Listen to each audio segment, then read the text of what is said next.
kehidupan ini mempunyai tujuan yang mulia, tujuan untuk bisa mendapatkan ilmu supaya Anda bisa hidup tenang, damai, bahagia di dalam kehidupan ini.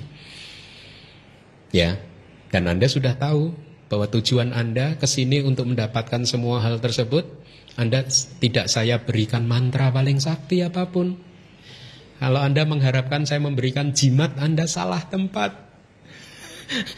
Jimat yang saya berikan adalah jimat Tipitaka, ya, jimat dari ajaran-ajaran Buddha. Salah satunya adalah 62 pandangan salah. Topik ceramah kita pagi hari ini 62 pandangan salah. Ya, saya tahu bahwa ini topik yang sangat berat. Bahkan untuk kalangan biku saja, dulu waktu kita belajar di Myanmar, banyak biku mengakui bahwa untuk memahami 62 pandangan salah seperti yang diuraikan Buddha di Brahma Jala Sutta, di Digha Nikaya Sutta nomor 1, itu sangat berat sekali. Karena sangat filosofis. Ya, 62 pandangan salah. Buddha mengatakan di dalam sutta, ya, ini seperti jala ikan. Jadi begitu jala ikan ini ditaburkan di dalam kolam, maka semua ikan masuk di dalam jaringnya ini. Artinya apa? Semua pandangan-pandangan salah yang ada di muka bumi 2600 tahun yang lalu ada di 62 pandangan salah ini. Anda tinggal menganalisanya sendiri nanti, ya. Dan bahkan sampai hari ini belum ada pandangan salah ke-63, ke-64. Semuanya ada di sini. Inilah hebatnya Buddha, karena beliau merealisasi langsung dengan kemahatauan beliau, dengan kekuatan samadhi beliau, dan dengan kekuatan kebijaksanaan beliau, beliau mampu mengingat-ingat. Ini yang harus Anda camkan di dalam hati. Sering sekali seseorang menganggap Buddha ini sebagai filsuf yang disejajarkan dengan Aristotle atau filsuf-filsuf Yunani yang lain. No. Buddha bukan filsuf seperti itu, karena filsuf-filsuf Yunani itu mengemukakan satu teorinya dari hasil pikiran dia. Sementara Buddha itu tidak mengemukakan hasil pikiran dia. Buddha hanya bermeditasi, mencapai keheningan yang sempurna, kemudian dia mengingat-ingat kehidupan lampaunya dan dilihat hukum apa yang bekerja ini. Jadi dia hanya menyampaikan apa yang beliau lihat. Beliau bukan penemu yang menemukan dharma, bukan. Seperti ibaratnya Newton, Sir Isaac Newton, ya namanya, ya. Emangnya beliau pencipta hukum gravitasi? Hah? No. Gravitasi sudah ada. Cuman bedanya sebelum Newton memperkenalkannya ke dunia, orang nggak aware, nggak sadar bahwa ada yang disebut gravitasi seperti itu. Hanya setelah Newton memperkenalkannya ke dunia, kita jadi aware, oh ternyata ada hukum gravitasi. Sama dengan Buddha. Dengan kemampuan beliau, dengan mata dewa beliau, beliau mengingat semua kehidupan masa lampaunya. Tidak hanya kehidupan beliau sendiri, tetapi juga kehidupan makhluk lain. Sehingga akhirnya beliau mengerti cara bekerjanya atau hukum-hukum yang bekerja di dalam kehidupan ini. Inilah mengapa Dharma menjadi ajaran yang universal. Kalau Anda hanya mengkotak-kotakkan Dharma itu adalah spesifik, ini adalah ajaran untuk umat Buddha, maka Anda mengkerdilkan Dharma. Karena ini adalah ajaran untuk semua makhluk. Ya. Nah, 62 pandangan salah. Kita sudah belajar berapa pandangan salah di kelas-kelas sebelumnya? 12, bagus. 12 dibagi berapa kelompok anak-anak? 3, masing-masing kelompok berapa? 4 kali 3, 12, bagus. Kelompok yang pertama disebut sebagai paham kekekalan, bagus, ada 4. Kelompok yang Anda harus review, ingat. 4 paham kekekalan itu 1, ada makhluk bermeditasi, brahmana, pertapa bermeditasi, dan dia mampu mengingat berapa ratus ribu kehidupannya? 100 ya? Hah? Yang pertama 100.000 mungkin ya.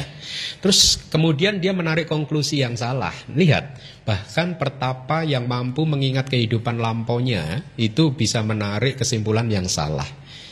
Tidak, oleh karena itulah di dalam Dharma disebutkan tidak ada hubungannya jana, pencapaian jana dengan tingkat kesucian seseorang. Bisa saja seseorang master jana, tapi selama dia masih putut jana, masih orang biasa, belum mencapai bahkan tingkat sotapanna, maka dia masih bisa terjebak atau jatuh dalam pandangan salah. Seperti halnya 4 yang pertama ini, 3 yang pertama ini, mereka master jana. Bahkan mampu mengingat kehidupannya sampai ratusan ribu kehidupan, sampai berkalpa-kalpa. Ada yang sampai 10 kalpa, ada yang sampai 40 kalpa kan. Yang ketiga, banyak sekali kehidupan yang dia udah mampu ingat-ingat, tetapi dia menarik kesimpulan yang salah bahwa dia adalah makhluk yang kekal. Aku dan dunia ini adalah makhluk yang kekal. Dunia ini mandul, tidak berubah, tidak memproduksi apa-apa. Wanjak bahasa Palinya, ya, masih ingat itu ya. Kemudian kelompok yang kedua adalah paham tentang kekalan parsial. Ya, ada 4 juga. Yang pertama ini dasar munculnya teisme, ya. Yang kedua itu dan ketiga dasar munculnya politeisme, ya. Sekali lagi mohon diingat, Buddha menyampaikan ini 2600 tahun yang lalu, bahkan sebelum semua agama-agama yang muncul di Timur Tengah yang berasal dari Timur Tengah muncul. Ya. Kemudian kelompok yang ketiga paham tentang masih ingat nggak? Keterbatasan dan tidak keterbatasan dari dunia ini. Nah, Anda ingat kemarin saya sampaikan, kalau Anda hanya membaca sutta, Anda akan mendapatkan kata loka, dunia. Oh, yang terbatas atau tidak terbatas itu adalah dunia. Nah, kalau Anda tidak membaca kitab komentar yang ditulis para arahat, Anda bagaimana memahami kalimat tersebut? Anda mungkin akan memahami dunia bumi ini yang terbatas atau tidak terbatas, betul tidak? Oleh karena itu akhirnya kitab komentar menjadi penting sekali. Kita buka, ternyata dunia yang dimaksud di sini adalah si aku ini loh, si diri ini, si roh ini loh. Ada yang mengatakan terbatas, ada yang tidak terbatas, dan lain sebagainya. Inilah mengapa buat mereka yang menolak kitab komentar itu, lalu pertanyaan yang bagus untuk ditujukan kepada mereka adalah, lalu komentar kamu yang diikutin. Ya, kan di Indonesia ini masih ada saja yang menolak kitab komentar. Ya, kalau Anda bertemu dengan orang-orang seperti itu, lalu ditanya, lalu ikut komentar siapa? Gitu. Komentar sutta dong, itu kan kata-kata Buddha langsung. Nah, Anda bisa menunjukkan sekarang kata-kata Buddha, oke, ini maksudnya apa? Itu maksudnya apa? Banyak sekali kata-kata yang membutuhkan penjelasan, ya. Jadi kitab komentar menjadi sangat penting sekali. Nah, kita masuk ke bagian yang keempat, yakni paham penyangkalan tanpa akhir. Saya menggunakan kata penyangkalan. Jadi ini seperti menghindar, senantiasa menghindar, tidak pernah mau menyampaikan pendapatnya sendiri, ya. Kalau ditanya apakah ini A, dia akan menghindar B, gitu.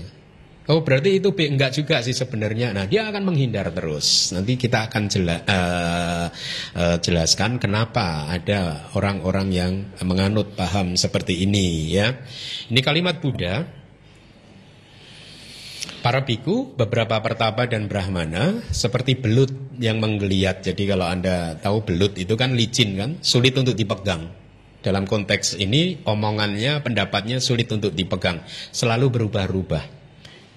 Banyak, bahkan sampai zaman sekarang pun ada gitu. Di Indonesia juga ada, pendapatnya selalu berubah.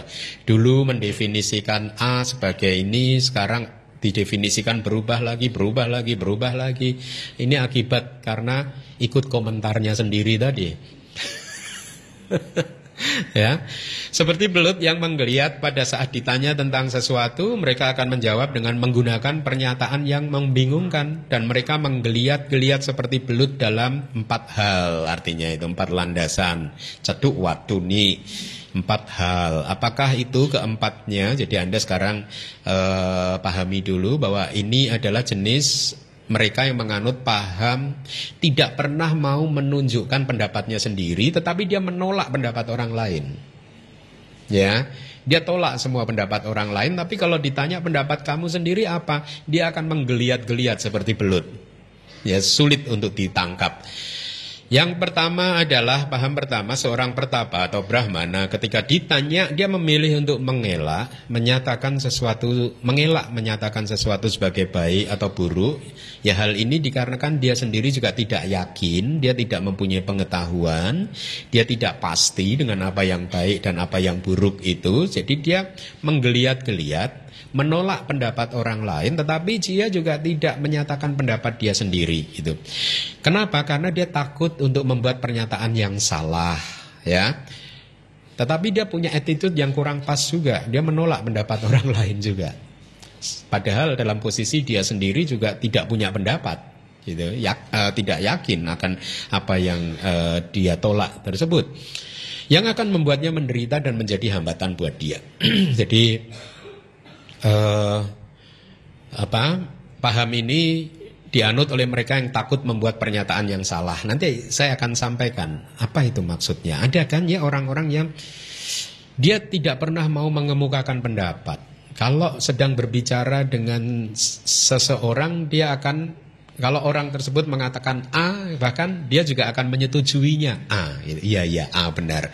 Nanti dia berkata dengan orang lain lagi, berdiskusi, dan orang yang lain lagi itu menyangkal si pendapat A tadi dengan mengatakan pendapat B, dia juga akan mengiyakan, oh iya B gitu. Ada, saya bertemu dengan orang-orang seperti ini gitu. Nanti bertemu dengan orang ketiga yang pendapatnya C, dia oh iya C. Jadi semua diiyakan gitu. Dia tidak pernah mau mengemukakan pendapatnya sendiri. Nah, kebanyakan orang menganggap orang yang seperti ini baik, ya. Tetapi kan ini ignorant, ya, ketidaktahuan, ya, karena tidak berani untuk mengemukakan pendapatnya sendiri. Sehingga akhirnya apa? Seringkali dunia ini arahnya berubah hanya gara-gara orang yang tidak pernah berani untuk stand for pendapat dia sendiri, gitu. Ya, Anda pernah mendengar nggak dunia ini menjadi tidak baik, buruk katakanlah ya, bukan karena banyak orang jahat di muka bumi ini, tetapi karena banyak orang baik yang tidak berani mengemukakan pendapat. Beberapa hari yang lalu saya melihat fotonya Bhikkhu Bodhi yang di Amerika itu ya, beliau turun ke jalan dan membawa satu spanduk berdua dengan orang lain. Tulisannya adalah "Silence is evil". Anda paham? Kira-kira benar tidak? Silence is evil. Dalam kondisi tertentu kita harus berdiri tegak untuk menyatakan kebenaran. Ya, tidak hanya diam saja. Ya, kita harus bisa untuk meluruskan sesuatu yang bengkok. Walaupun nanti sesuatu yang bengkok ini sudah kita coba luruskan kok tetap saja bengkok, ya buat kita tinggalkan. Tapi kita sudah berusaha menyatakan pendapat kita. Kita sudah tahu, sudah berusaha untuk ini loh menurut saya yang benar, yang begitu itu salah. Ya. Nah, paham yang pertama itu adalah dianut oleh mereka yang takut, ya. Takut untuk membuat pernyataan yang salah. Sepertinya baik memang, tetapi ternyata itu dimasukkan dalam 62 pandangan salah loh oleh Buddha. Ya, meskipun tidak evil amat, tetapi dia dimasukkan dalam 62 loh. Ya. Kenapa? Karena tidak berpendapat seperti itu. Makanya mungkin ada benarnya Bhikkhu Bodhi protes itu. Dengan membawa spanduk "Silence is evil". Ya. Nah, nanti kita akan tahu bahwa sebenarnya tiga paham yang pertama ini yang akan kita pelajari itu muncul di orang-orang yang mendewa-dewakan kedamaian hatinya. Mereka tidak mau ada konflik di dalam batinnya sendiri, ya, karena mungkin nanti kalau di belakang hari ternyata ada orang yang mengkritik dia sebagai pendapat yang salah, maka dia akan berguncang batinnya dan dia tidak menginginkan itu terjadi di dalam batinnya. Makanya dia memilih untuk menggeliat-geliat seperti belut. Tetapi kemudian mari kita lihat apakah hal tersebut benar. Kalau kita melihat logikanya, Buddha memasukkan tipe yang seperti ini di dalam 62 pandangan salah, maka kita bisa berpikir bahwa hal tersebut tidak diajarkan oleh Buddha. Artinya Buddha tidak menginginkan Anda untuk menjadi seekor belut yang menggeliat-geliat seperti itu. Ya. Eh, kita lihat penjelasan dari kitab komentar dan subkomentarnya. Kata bahasa Palinya adalah amrawikepa. Ya, bisa mempunyai dua arti. Yang pertama itu artinya adalah belut yang menggeliat-geliat. Ya, arti yang kedua ini saya belum memberi kata yang kedua, angka 2 itu penyangkalan, mengelak tanpa akhir. Jadi dia hanya mengelak terus gitu.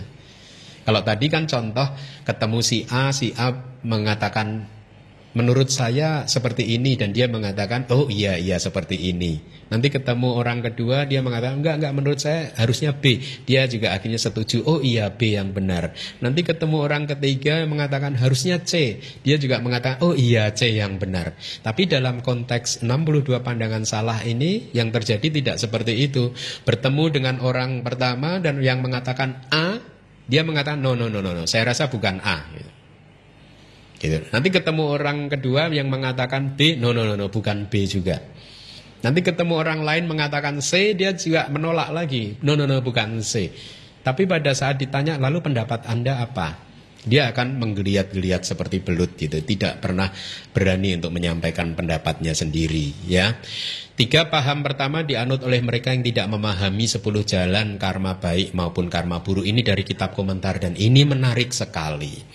Inilah yang menjadi landasan 3 paham. Yang pertama, orang-orang bisa menggeliat-geliat seperti belut, tidak berani menyampaikan pendapatnya sendiri, yang dikategorikan oleh Buddha sebagai kemudian masuk dalam pandangan salah. Kenapa hal seperti ini terjadi? Ternyata penjelasan dari kitab komentar karena orang tersebut tidak mempunyai kebijaksanaan untuk memahami 10 karma baik dan 10 jalan karma buruk. Artinya apa? Artinya supaya kita bisa terhindar dari kategori orang yang seperti ini, maka kita harus mempunyai pengetahuan yang baik terhadap ajaran Buddha yang ada di Tipitaka. Kuasai ajaran Buddha. Ya, karena ajaran Buddha mumpung masih ada di muka bumi ini. Kenapa? Karena ini adalah kebenaran. Ya, seringkali seseorang malas tidak mau belajar Tripitaka karena kadang sulit sekali dipahami, ya, atau kadang membutuhkan komitmen waktu yang sangat tinggi, sangat banyak. Tetapi kalau kita ingat-ingat coba, di dalam 7 hari hanya 2 jam saja loh Anda sempatkan untuk belajar Tripitaka. Ya, Tripitaka bukan opini dari saya, ya, bukan opini dari penceramah-penceramah yang lain, tetapi ajaran yang tertulis di dalam Tripitaka. Inilah hukum alam, inilah dharma gitu. Nah, karena orang tersebut tidak memahami 10 jalan karma baik maupun karma buruk, akhirnya mereka berada dalam keadaan dicekam ketakutan, tidak yakin gitu. Saya takut kalau melakukan ini salah, takut kalau melakukan itu salah. Banyak sekali kan seseorang yang bahkan menyiksa dirinya sendiri, menghukum dirinya sendiri atas sesuatu yang menurut mereka adalah kesalahan, padahal bukan kesalahan. Ya, banyak orang yang stres karena dibuat-buat sendiri. Nah, salah satu manfaat untuk menguasai Tipitaka adalah Anda mempunyai data-data yang banyak sekali yang bisa Anda pakai untuk menganalisa kehidupan Anda sendiri. Sehingga Anda bisa terbebas dari rasa stres, depresi, menghukum diri sendiri yang terlalu berlebihan, dan Anda bisa menjalin kehidupan yang lebih harmonis lagi, ya, dengan orang lain. Menyatakan pendapat yang berbeda dengan orang lain atau menyatakan pendapat sendiri itu tidak berarti harus bertempur atau berperang dengan orang lain. Kita bisa menyatakan pendapat kita sendiri dengan penuh keharmonisan, menghindari pertengkaran, bukannya tidak berpendapat. Ya. Nah, mari kita lihat lagi.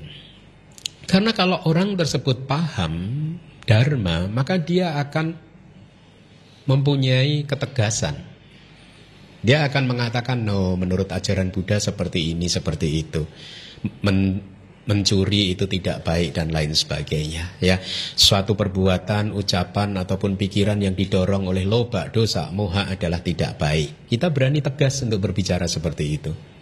Ya, dan itu juga yang saya praktekkan di dalam kehidupan ini, karena sebagai biku ini khususnya kan banyak sekali umat yang datang kepada saya untuk berdiskusi tentang masalah kehidupan yang dia alami gitu. Nah, jadi pengetahuan Dharma itu penting sekali karena akan membuat Anda berani untuk menyampaikan pendapat. Mari kita lihat lagi. Orang seperti itu takut akan penyesalan yang akan muncul dan akhirnya nanti akan menghambat kelahiran dia di surga atau menghambat dia untuk mencapai jalan, yaitu merealisasi nibbana, karena menurut dia telah menyatakan kebohongan. Itu kan menurut dia, karena dia nggak paham tadi, ya. Rasa takut ini muncul dari ketakutan moral dan juga malu secara moral, ya. Nah, tetapi di sisi lain mereka menolak semua paham. Kalau dikatakan hidup ini kekal, dia menolak. Kalau dikatakan kekekalan parsial, dia pun juga menolak. Kalau dikatakan bumi ini akan mengalami pemusnahan, dia juga menolak. Dan juga paham rasionalis, dia juga menolak. Tetapi dia sendiri tidak menyatakan pendapatnya sendiri, ya. Hal ini karena dia tidak cukup mempunyai kecerdasan, bahkan hanya untuk membedakan kusala itu baik dan tidak baik, ya, juga untuk mengetahui jalan karma baik dan juga jalan karma buruk. Jadi Anda lihat kenapa saya selalu mendorong Anda untuk belajar Tipitaka sekarang. Salah satu korelasinya adalah membuat Anda makin percaya diri terhadap apa yang Anda ucapkan, apa yang Anda lakukan dan juga Anda pikirkan. Anda punya keyakinan karena Anda tahu dengan pengetahuan Anda bahwa Anda tidak melakukan kesalahan apapun. Nah, mari kita lanjutkan. Paham yang berikutnya, seorang pertapa atau brahmana ketika ditanya memilih untuk mengelak menyatakan sesuatu sebagai baik atau buruk karena takut terhadap, nah ini bedanya kalau tadi, ya, dengan yang sekarang ini berbeda. Dia takut terhadap kemelekatan yang muncul sebagai akibat dari keinginan, nafsu, kebencian, dan antipati. Kemelekatan akan membuatnya menderita dan menjadi sebuah hambatan untuk dia. Ini kalimat di sutanya hanya seperti ini. Bagaimana Anda memahami kalimat 2600 tahun yang lalu? Bahkan saya saja yang membaca kadang bingung juga. Ini kalimatnya kok muter aja gitu. Oleh karena itu, ya, kitab komentar kembali lagi menjadi sangat penting sekali. Paham ini dianut oleh mereka yang takut akan kemelekatan dan memilih untuk membuat pernyataan-pernyataan yang tidak pasti. Mari kita lihat penjelasan berikutnya. Apa yang disebut keinginan dan nafsu yang akan muncul, ya. Jadi begini kira-kira. Seseorang pertapa dan brahma atau brahmana tidak mempunyai pemahaman yang baik, dia menyatakan, oh ini kusala, ini adalah hal yang baik, ya. Kusala sebagai kusala, aku salah sebagai aku salah, hal yang tidak baik sebagai hal yang tidak baik. Karena dia tidak yakin akan pengetahuannya, kemudian dia mau cross check kepada seorang yang lebih bijaksana dengan mengatakan bahwa saya telah menjelaskan seperti ini, seperti itu, apakah benar? Apakah penjelasan saya benar? Kemudian apabila orang bijaksana tersebut menjawab, kamu benar, maka dia akan berpikir, ternyata tidak ada orang yang sebijaksana aku. Dengan demikian, maka keinginan atau nafsu kemelekatan akan muncul. Nah, dia takut kalau ini muncul di dalam batin dia, gitu. Ya. Bedanya keinginan dan nafsu, canda dan raga adalah keinginan adalah kemelekatan yang lemah, nafsu atau raga adalah kemelekatan yang kuat. Kemudian ada pasangan yang berikutnya yang disebut kebencian dan antipati muncul. Jadi skenarionya, ya, apabila orang bijaksana tadi menjawabnya no, kamu salah, maka dia akan berpikir dengan sedih, oh saya bahkan untuk hal sepele begini saja nggak paham-paham, ya. Ya, dengan demikian akhirnya muncul kebencian dan antipati. Kebencian terhadap dirinya sendiri, antipati terhadap dirinya sendiri. Muncul dalam bentuk apa? Dia menghukum dirinya sendiri terlalu berlebihan, menyalah-nyalahkan dirinya sendiri. Kenapa saya nggak bisa menjadi baik? Saya udah jadi umat Buddha, udah datang ke Dhamma Wihari atau mengikuti Bante Keminda udah 4 tahun, tapi kok nggak baik-baik? Jadi akhirnya dia menghukum dirinya sendiri, stres sendiri, depresi sendiri, ya. Kenapa hal ini terjadi? Hal ini terjadi karena orang-orang seperti ini berpikir bahwa kalau mengikuti Bante Keminda maka bebas dari stres. Dia melekat kepada pahamnya tersebut. Ya, akhirnya dia membuat dirinya sendiri stres dan depresi, ya. Nah, jangan melekat terhadap konsep apapun. Ya, terimalah keadaan apapun dengan lapang dada dan tersenyum. Kalau masih stres, ya tersenyumlah. Oh, saya saat ini masih stres. Karena ketidakmampuan Anda untuk menerima stres Anda akan memperburuk stres Anda. Terima saja. Ya, saya sedang stres, memang sedang stres. Ya. Begitu Anda menolak stres Anda melipat gandakan stres Anda. Ya, jadi cara untuk menghilangkan stres adalah menerima bahwa kita masih stres. Nah, lihat, cara berpikir Buddhis itu kebalikannya, kan? Ya, kebencian itu atau dosa itu adalah kemarahan yang lemah, sementara patiga atau antipati adalah kemarahan yang kuat. Ya. Kedua pasangan di sini disebut kemelekatan karena keduanya menggenggam erat. Baik nafsu maupun kemarahan itu di sini disebut kemelekatan. Karena apa? Alasannya karena sama-sama menggenggam. Orang yang bernafsu menggenggam sesuatu yang dia inginkan. Ya, orang yang sedang marah juga menggenggam. Kemarahannya tidak bisa lepas. Kenapa? Karena dia menggenggam objek yang membuatnya marah dan ingin dia hancurkan. Seperti contoh ini, nafsu menggenggam objek seperti lintah. Anda bayangkan lintah, dia kalau sudah sedot darah gitu, dia akan genggam terus, tidak mau dilepaskan. Itu nafsu, sifat nafsu kita. Sementara kebencian itu menggenggam objeknya seperti seekor ular berbisa. Ya, ular itu kalau dia udah mencaplok mangsanya, dia ingin hancurkan mangsanya. Ya, kira-kira sama seperti itu. Tetapi dalam analisa yang lebih detail lagi, sebenarnya kalau Anda marah, itu karena Anda sedang menggenggam keakuan Anda. Karena keakuan Anda genggam, Anda muliakan, dan saat ini ada orang yang sedang mengganggu keakuan Anda, mengganggu identitas Anda, dan Anda pikir bahwa orang tersebut gangguannya akan membuat identitas Anda hancur lebur, maka Anda marah. Kemelekatan apapun terhadap objek apapun bisa membuat Anda marah kalau persepsi Anda memberitahu Anda bahwa ada ancaman dari dunia luar. Semua ancaman yang mengancam, mengganggu ketentraman objek kemelekatan Anda akan membuat Anda marah terhadap ancaman tersebut. Ya. Jadi ini contoh yang menarik. Sekarang Anda tahu kalau nafsu itu menggenggam seperti lintah. Kalau kemarahan menggenggam objeknya seperti ular berbisa, ya. Mudah untuk diingat-ingat. Yang berikutnya, seorang pertapa atau brahmana nomor 15 memilih untuk mengelak menyatakan sesuatu adalah baik atau buruk dikarenakan oleh ketidaktahuannya sesungguhnya, karena dia takut didebat, ya, oleh mereka yang lebih bijaksana yang nanti akan mengujinya.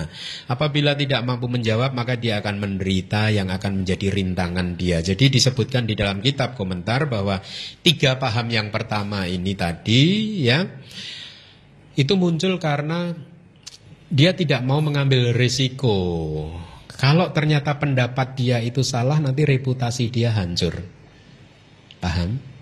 Ya, itu ada di penjelasan di kitab komentar, di penjelasan dari Bhikkhu Bodhi, ya, di introduction-nya seperti itu. Karena takut reputasinya hancur nih. Contohnya saya kan Bhikkhu Keminda, udah terkenal nih gitu. Akhirnya untuk mengamankan reputasi saya, ya saya seperti belut aja. Gitu. Kalau Anda bilang A, ya oh iya A. Nanti di sisi yang lain mengatakan B, oh iya B. Saya seperti belut aja. Begitu Anda desak, kalau pendapat Bante Keminda sendiri apa ya? Saya mengelak, menggeliat. Kenapa? Karena saya takut mengemukakan pendapat saya, dan saya khawatir nanti di belakang hari ternyata diuji sama orang lain, ternyata pendapat saya salah, dan kemudian reputasi saya hancur. Ada kan seperti itu? Ya. Untung saya bukan termasuk yang seperti itu.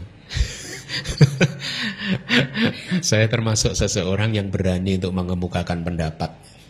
Ya, bahkan di Amerika saya mendapat apresiasi atas sikap saya mendukung Bhikkhuni Theravada. Ya, oleh beberapa umat di sana gitu. Dan pada saat membaca artikel saya, Anda udah baca artikel saya tentang Bhikkhuni Theravada, kan di Theravada ini tidak mengakui Bhikkhuni kan. Tapi lihat, saya berani untuk melawan arus tersebut dengan membuat artikel dan menyatakan dukungan kepada Bhikkhuni Theravada di Indonesia secara terbuka gitu. Tetapi dukungannya tentu saja bukan dukungan emosional. Kalau Anda membaca artikel saya tidak mendukung secara emosional. Saya hanya menegakkan kebenaran.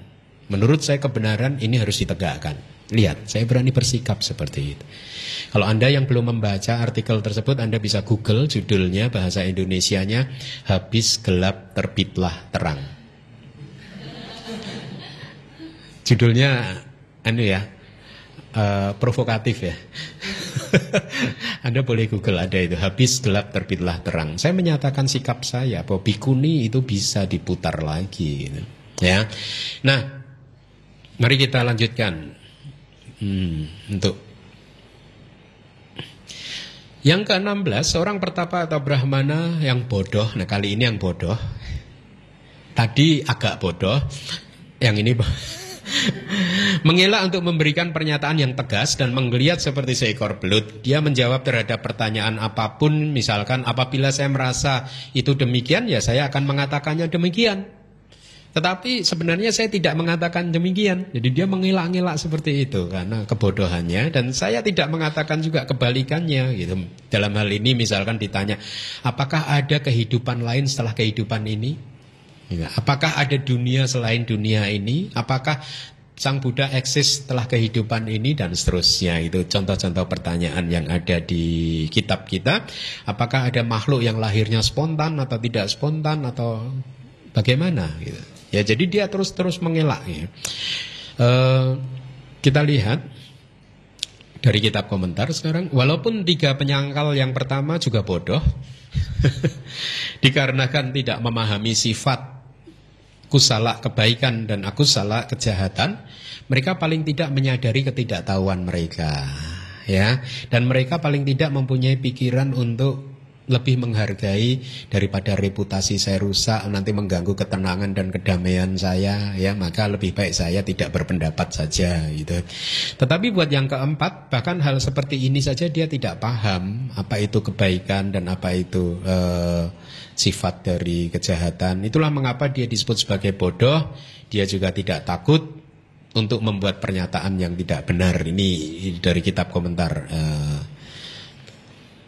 Kemudian ya, jadi dari semua pendapat-pendapat tadi itu intinya adalah ada paham-paham yang dianut oleh orang-orang yang mempercayai ada paham kekekalan.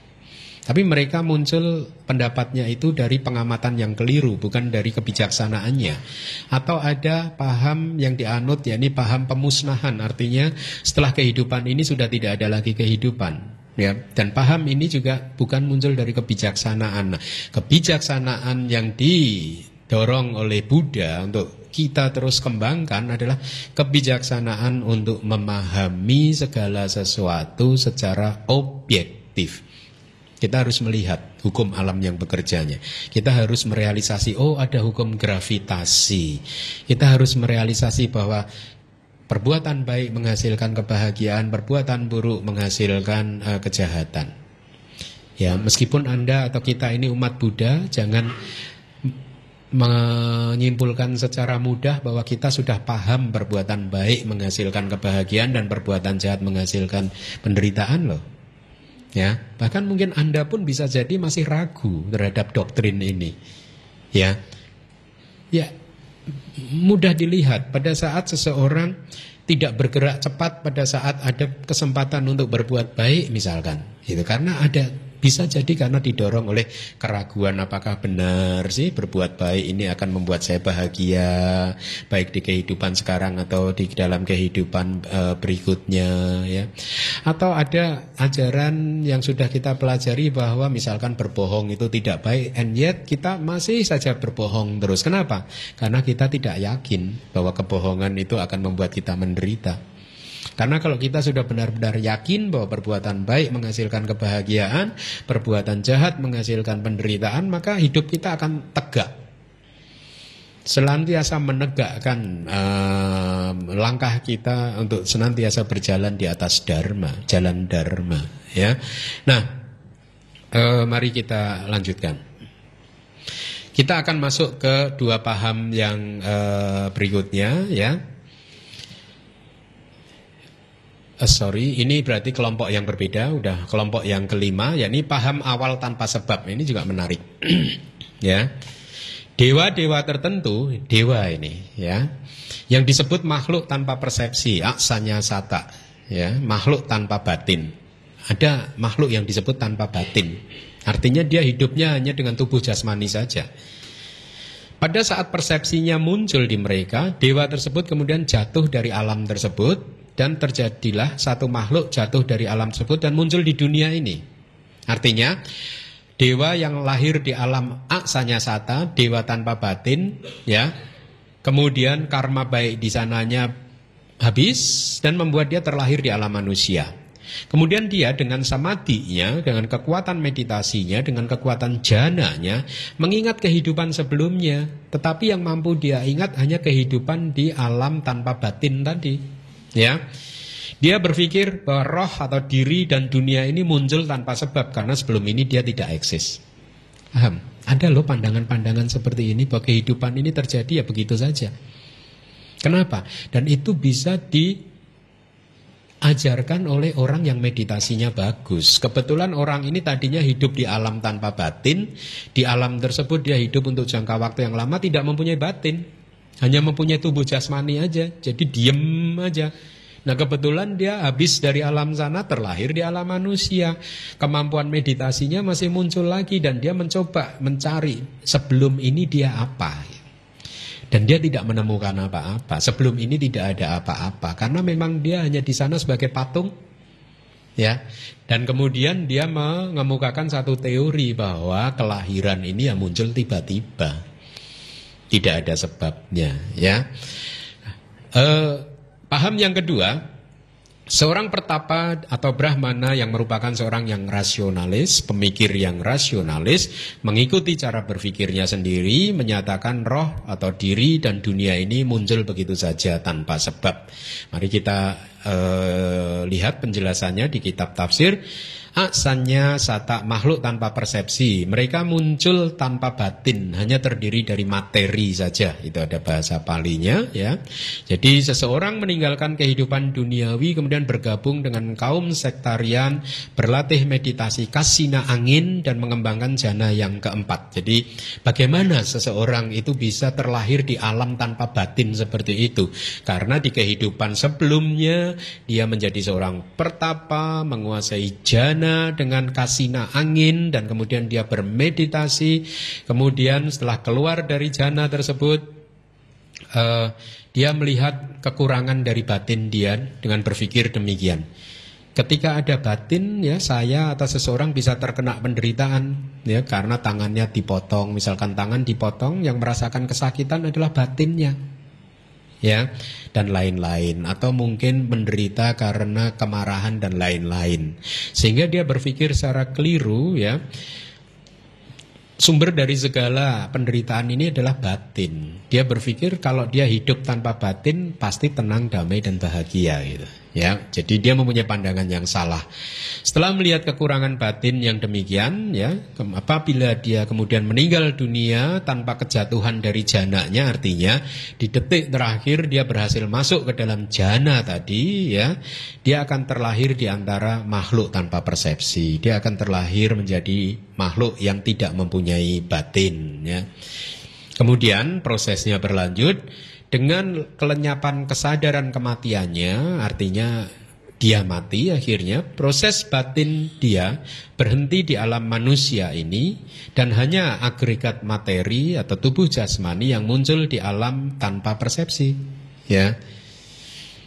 Kenapa itu bisa? aliran atau arus kesadaran, arus batin ini bisa berhenti seperti itu. Ya, berhenti di alam manusia dan dia terlahir di alam Brahma di atas dengan hanya mempunyai tubuh jasmani. Ya, penjelasan di dalam kitab komentar sangat menarik dengan memberi perumpamaan anak panah. Makhluk yang lahir di alam aksanya sata atau tanpa batin itu lahir karena daya penggerak jana dia. Ya. Ketika daya penggerak jananya habis, maka agregat materi tubuh jasmaninya akan lenyap di alam tersebut dan satu persepsi tentang kesadaran penyambung kelahiran akan muncul di alam manusia dan arus batinnya tersambung lagi. Jadi perumpamaan anak panah ini seperti ini loh. Karena anak panah itu ditarik oleh busur gitu ya, dan kemudian dilepaskan ya, kekuatan busur ini mampu mendorong anak panah ini untuk mencapai jarak yang jauh sekali. Sama, kekuatan jana ini mampu mendorong seseorang untuk lahir di alam yang jauh sekali dan membuat batinnya, jananya tadi, yang arus kesadaran yang masuk ke dalam jana tadi berhenti pada saat itu. Tapi anak panahnya tetap berlangsung, tubuhnya tetap berproses, tapi batinnya berhenti, busurnya berhenti, anak panahnya jalan. Kira-kira seperti itu logikanya.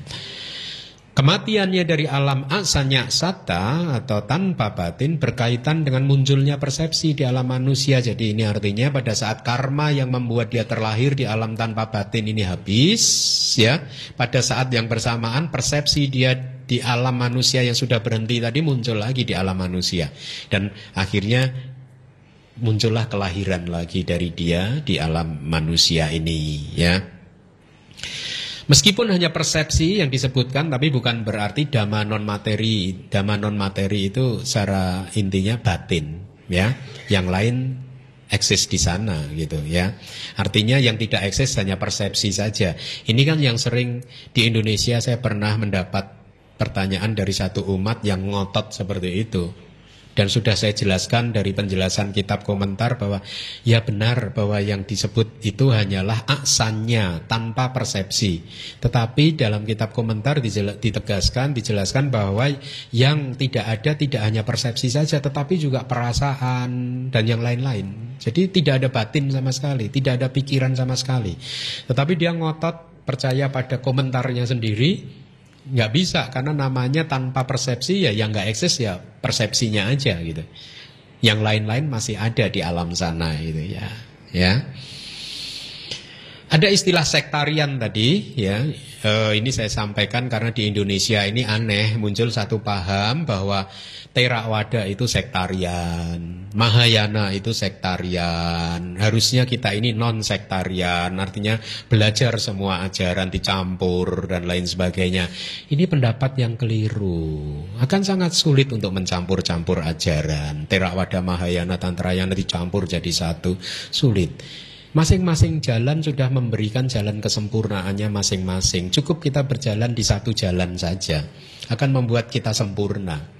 Kalau dicampur malah nggak sampai-sampai nanti. Ya, kalau gaduh-gaduh malah nggak sampai-sampai. Kebijaksanaan kita tidak berkembang. Nah, apa istilah sektarian? Kalau kita mengikuti kitab komentar, yang disebut sektarian adalah apapun keyakinan yang di luar dhamma, ajaran Buddha, itu adalah sektarian. Karena apa? Kaum sektarian ini menganggap pencerahan sebagai bentuk istimewa dari kelahiran. Sementara kita menganggap pencerahan itu terjadi pada saat kita berhasil memutus kelahiran. Ya, atau melihat bahaya dari persepsi dan keuntungan dari kelenyapannya. Ini kaum-kaum sektarian mengembangkan pencapaian meditatif tanpa persepsi dan mengambil kelahiran di alam yang tidak menguntungkan, akana bumi, alam tidak menguntungkan. Tadi pada saat Anda mengambil sila, kita juga membaca alam yang tidak menguntungkan ada 8 kan. Terlahir di salah satu 4 alam Brahma yang tidak mempunyai jasmani, itu juga alam yang tidak menguntungkan. Kenapa? Dengan terlahir di sana Anda tidak mempunyai tubuh jasmani, maka kalau Anda terlahir di sana sebagai orang yang belum tercerahkan, maka selama hidup di alam tersebut berkapak-kapak Anda tidak akan pernah mempunyai kesempatan untuk menjadi orang yang tercerahkan. Kenapa? Karena untuk bisa menjadi orang tercerahkan Anda membutuhkan bimbingan guru. Dan supaya guru bisa memberi nasihat kepada Anda harus mendengar dengan telinga Anda. Kalau Anda tidak punya telinga, maka tidak ada proses mendengar yang bisa terjadi. Ya, kira-kira seperti itu. Kita lanjutkan sedikit lagi. Kenapa hanya kasina angin? Tadi disebutkan, di penjelasannya cukup detail. Seperti halnya pencapaian meditatif imaterial yang non-materi yang disebut pengembangan dari kelenyapan materi atau rupa wiraga bawana bisa dicapai dengan cara menghilangkan materi di kasina tertentu yang menyerupai materi. Ya, jadi kalau Anda bermeditasi kasina berwarna biru atau kuning misalkan, kasina itu kan bentuknya materi, ya, benda padat. Kemudian kan kita replika ini yang kita ciptakan di dalam pikiran kita, sehingga pada saat kita menutup mata kita masih bisa melihat replikanya, ya, sampai bentuknya sama persis. Itu bisa kita pertahankan dengan menutup mata. Kita masih melihat bulatan kasina berwarna kuning tadi. Ya, kemudian kita terus-menerus menangkap objek tersebut sampai kemudian kasina yang berwarna kuning ini menjadi semakin seperti kristal, tembus pandang dan semakin berwarna, bersinar terang. Ya, nah ini yang dikatakan bahwa kasina yang replikanya ini kan masih menyerupai kasina aslinya, masih menyerupai materi, bentuk padat tadi.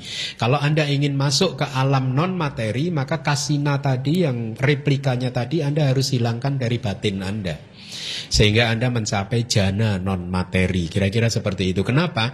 Karena replika kasina menyerupai materi, harus dihilangkan. Dengan logika yang seperti ini, maka mereka yang ingin mencapai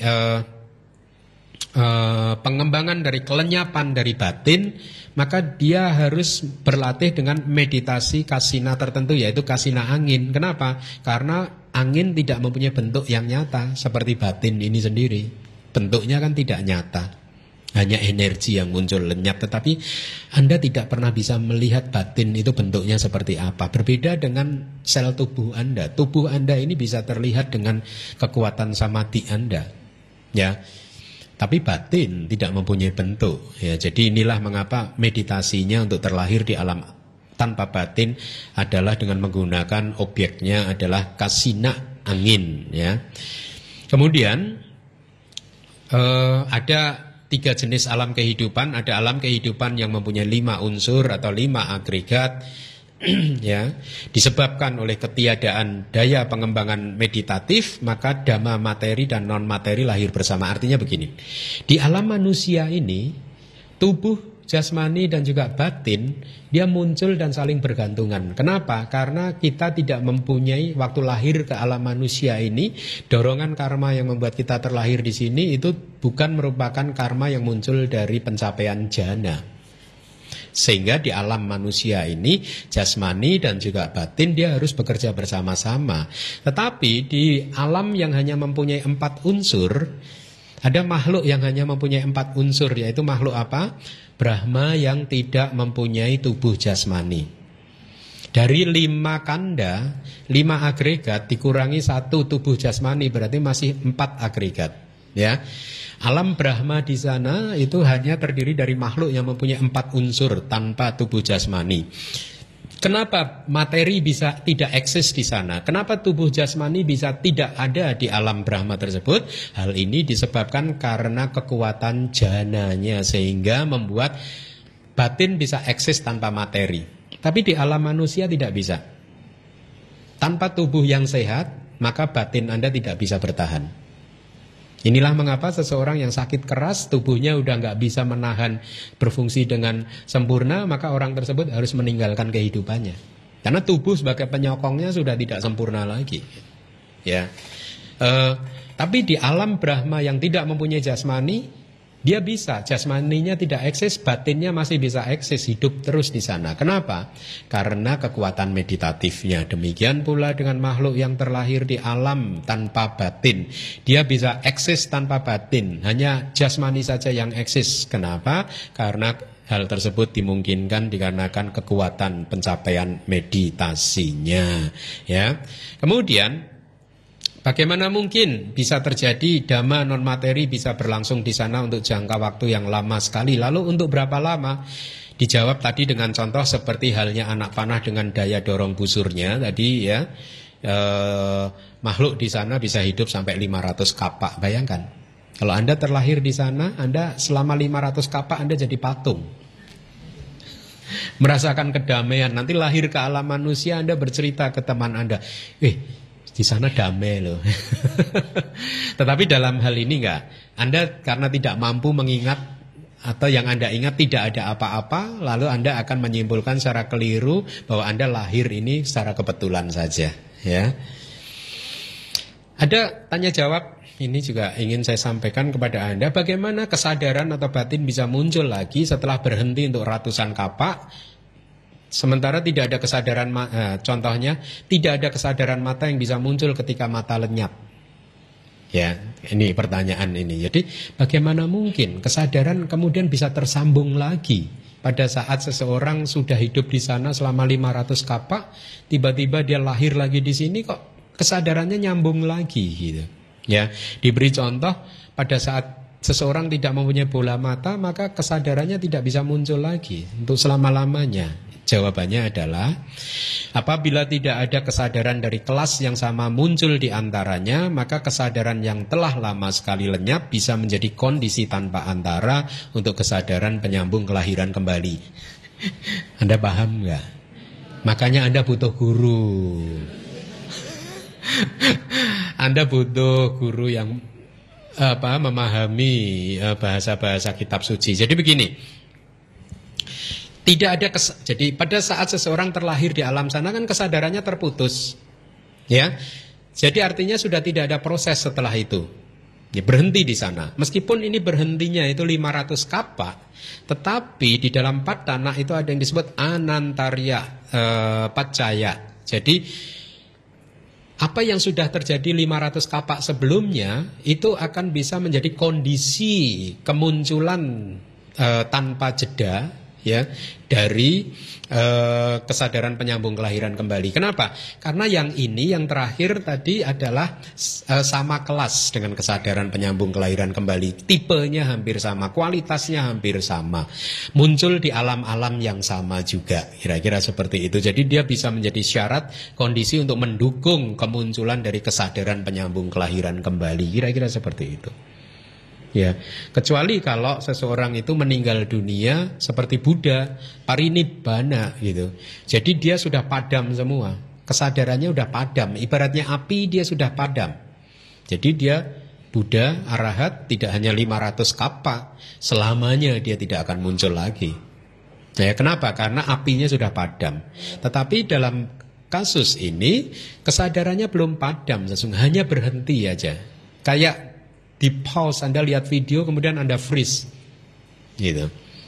Ya, hal ini dimungkinkan karena kondisi tanpa antara tadi, artinya karena di antaranya ini tidak ada kesadaran yang muncul lagi, maka itu akhirnya menjadi kekuatan dia untuk memunculkan lagi kesadaran penyambung kelahiran kembali. Ya, ini sangat abhidhamma sekali.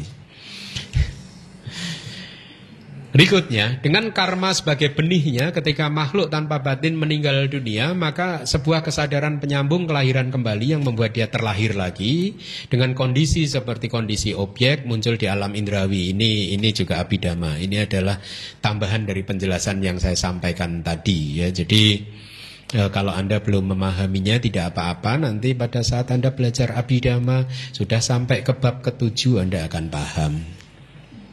Karena pada saat itu basic pengetahuan abhidhamma Anda sudah cukup kuat. Ketika bibit, nah ini contohnya nih. Ketika bibit dipotong dari induk pohon, kalau orang mencangkok, maka dikarenakan oleh daya pemotongan ini, mekarnya bunga dari yang dipotong tadi tidak harus sama loh dengan induknya. Betul nggak? Ya, kalau orang mencangkok ya. Ini contoh dari kitab penjelasannya.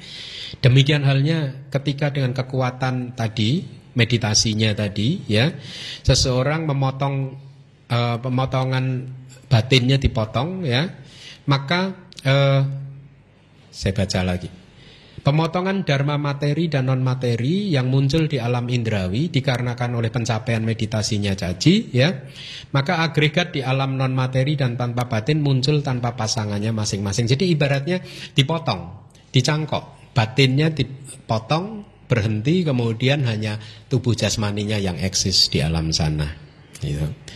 Dan dengan selesainya penjelasan tadi, maka kita telah selesai kelas Pariyati Sasana pagi hari ini. Terima kasih.